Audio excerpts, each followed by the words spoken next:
ناظرین، ابو نصر الصیاد نامی ایک شخص اپنی بیوی اور ایک بچے کے ساتھ غربت و افلاس کی زندگی بسر کر رہا تھا۔ ایک دن وہ اپنی بیوی اور بچے کو بھوک سے نڈھال اور بلکتا روتا گھر میں چھوڑ کر خود غموں سے چور چور کہیں جا رہا تھا۔ اچانک راہ چلتے اس کا سامنا ایک عالم دین احمد بن مسکین سے ہوا، جسے دیکھتے ہی ابو نصر نے کہا، اے شیخ، میں دکھوں کا مارا ہوں اور غموں سے تھک گیا ہوں۔ شیخ نے کہا کہ میرے پیچھے چلے آؤ، ہم دونوں سمندر پر چلتے ہیں۔ سمندر پر پہنچ کر شیخ صاحب نے اسے 2 رکعت نفل نماز پڑھنے کو کہا۔ نماز پڑھ چکا تو اسے ایک جال دیتے ہوئے کہا کہ اسے بسم اللہ پڑھ کر سمندر میں پھینکو۔ جال میں پہلی بار ہی ایک بڑی ساری عظیم الشان مچھلی پھنس کر باہر آ گئی۔ شیخ صاحب نے ابو نصر سے کہا کہ اس مچھلی کو جا کر فروخت کرو اور حاصل ہونے والے پیسوں سے اپنے اہل خانہ کے لیے کچھ کھانے پینے کا سامان خرید لینا۔ ابو نصر نے شہر جا کر مچھلی فروخت کی،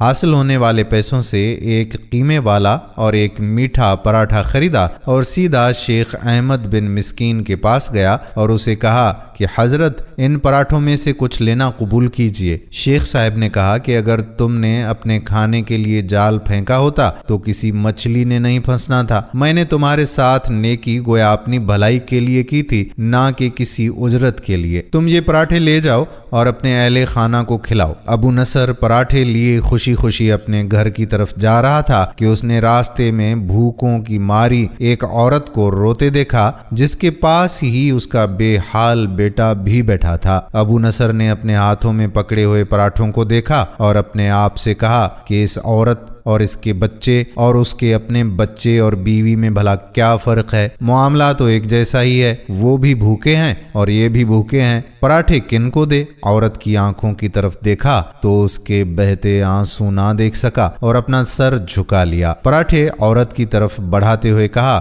یہ لو، خود بھی کھاؤ اور اپنے بیٹے کو بھی کھلاؤ۔ عورت کے چہرے پر خوشی اور اس کے بیٹے کے چہرے پر مسکراہٹ پھیل گئی۔ ابو نصر غمگین دل لیے واپس اپنے گھر کی طرف یہ سوچتے ہوئے چل دیا کہ اپنے بھوکے بیوی اور بیٹے کا سامنا کیسے کرے گا۔ گھر جاتے ہوئے راستے میں اس نے ایک منادی والا دیکھا جو کہہ رہا تھا کہ ہے کوئی جو اسے ابو نصر سے ملا دے۔ لوگوں نے منادی والے سے کہا کہ یہ دیکھو تو، یہی تو ہے ابو نصر۔ اس نے ابو نصر سے کہا کہ تیرے باپ نے میرے پاس آج سے 20 سال پہلے 30,000 درہم امانت کے طور پر رکھے تھے، مگر یہ نہیں بتایا تھا کہ ان پیسوں کا کرنا کیا ہے۔ جب سے تیرا والد فوت ہوا ہے میں ڈھونڈتا پھر رہا ہوں کہ کوئی میری ملاقات تجھ سے کرا دے۔ آج میں نے تمہیں پا ہی لیا ہے تو یہ لو 30,000 درہم، یہ تیرے باپ کا مال ہے۔ ابو نصر کہتا ہے کہ میں بیٹھے بٹھائے امیر ہو گیا، میرے کئی گھر بنے اور میری تجارت پھیلتی چلی گئی۔ میں نے کبھی بھی اللہ کے نام پر دینے میں کنجوسی نہ کی۔ ایک ہی بار میں شکرانے کے طور پر 1000 درہم صدقہ دے دیا کرتا تھا۔ مجھے اپنے آپ پر رشک آتا تھا کہ کیسے فراخ دلی سے صدقہ خیرات کرنے والا بن گیا ہوں۔ ایک بار میں نے خواب دیکھا کہ حساب کتاب کا دن آن پہنچا ہے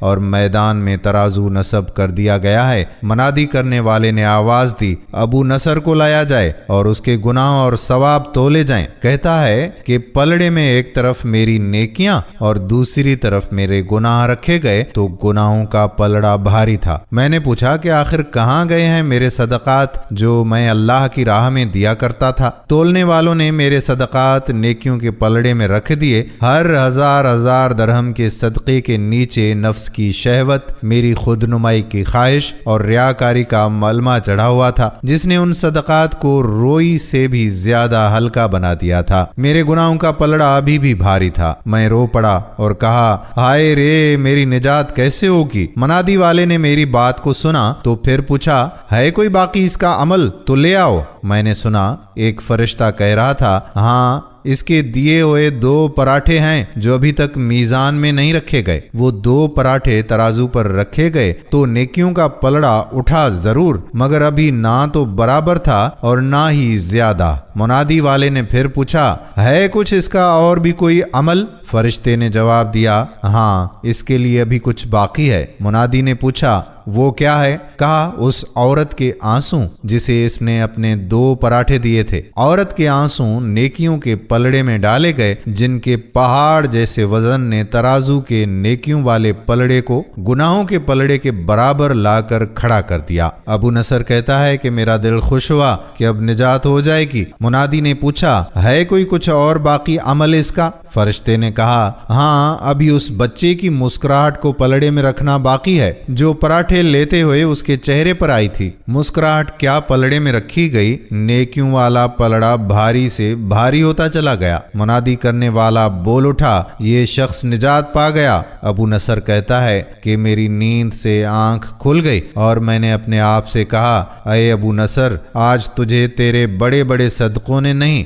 بلکہ آج تجھے تیری 2 روٹیوں نے بچا لیا۔ دوستو، سچی نیت اور خلوص سے دل سے دیے گئے صدقات و خیرات ضرور قبول ہوتے ہیں۔ جب بھی کسی غریب کی مدد کریں تو دل سے کریں۔ امید ہے کہ یہ ویڈیو آپ کو ضرور پسند آئی ہوگی اور اپنے دوستوں کے ساتھ اسے شیئر بھی کریں گے۔ آنے والی ویڈیو تک اپنے میزبان قادر بخش کلہوڑو کو اجازت دیجیے۔ اللہ حافظ۔